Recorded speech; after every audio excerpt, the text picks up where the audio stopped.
I am doing a blog today, and this blog is called Special Moments Captured and Recalled.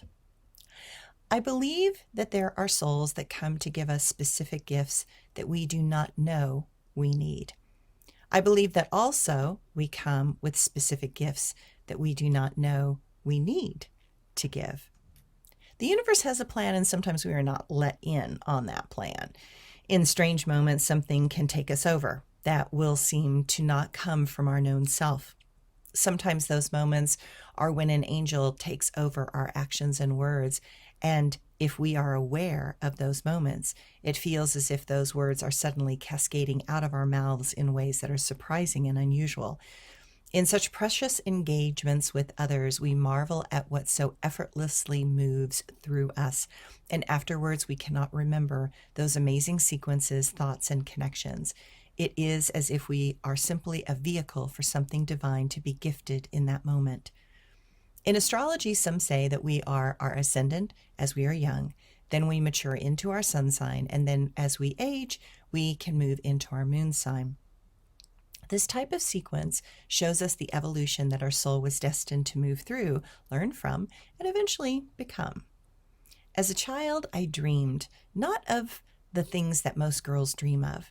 I did not dream of a husband, children, wealth, fame, or importance. I dreamed to become the light.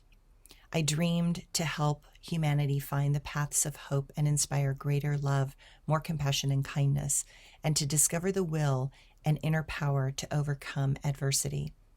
I dreamed of becoming something that I could show the paths through this density called life. I dreamed to use my energy and light to illuminate many pathways towards self-acceptance and deeper compassion. I did not know that to do that, I would be required to step into characters, personalities, deal with complex personalities, learn from the mistakes of others, observe the patterns of response and reaction, and through all of that, become more genuine and authentic. In astrology, my ascendant was Cancer. That allowed me to show the gentle sensitivity that was so clearly on the surface of my consciousness as a child. I was the child that would bring home the stray puppy, the injured bird, the tadpoles from the creek to put them in my room to watch them grow. I would also want to protect the underdog in class, and I was the defender of those that needed to be protected. My ascendant allowed me to be empathetic and intuitive. I wanted everyone to feel as if they belonged, and that through me that they could feel as if they belonged. Helping others and respecting nature was essential for me to find peace. As a child, on many levels, I felt shy and uncertain, but when challenged, there was that fire from my Leo sun that would not back down.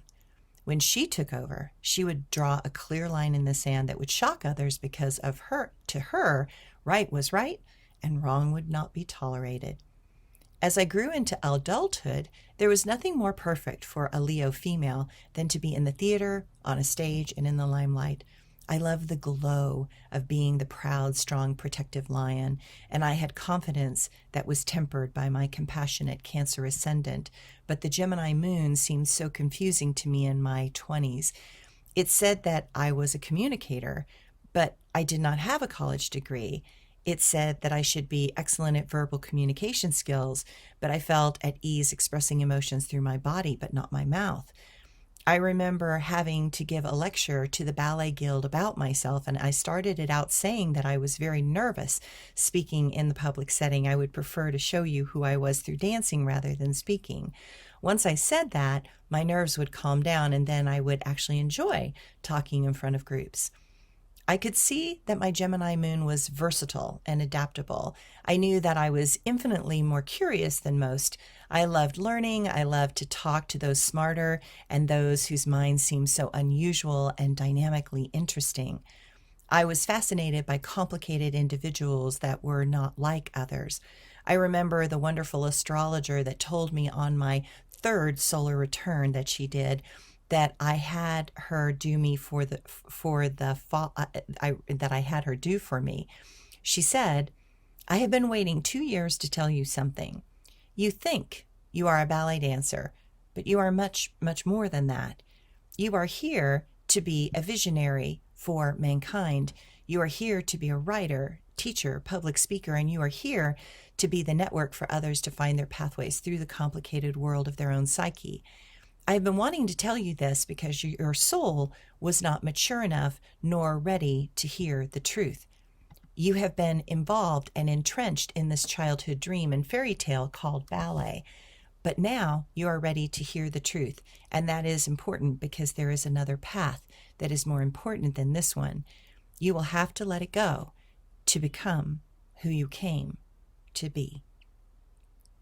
I remember thinking that this astrologer was insane. I had no communications degree. I was not a writer. I had no formal education on writing. No one would listen to me.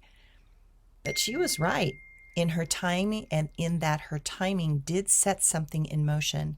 I was feeling unfulfilled in ballet, and I was seeking to find what would become after the ballet world.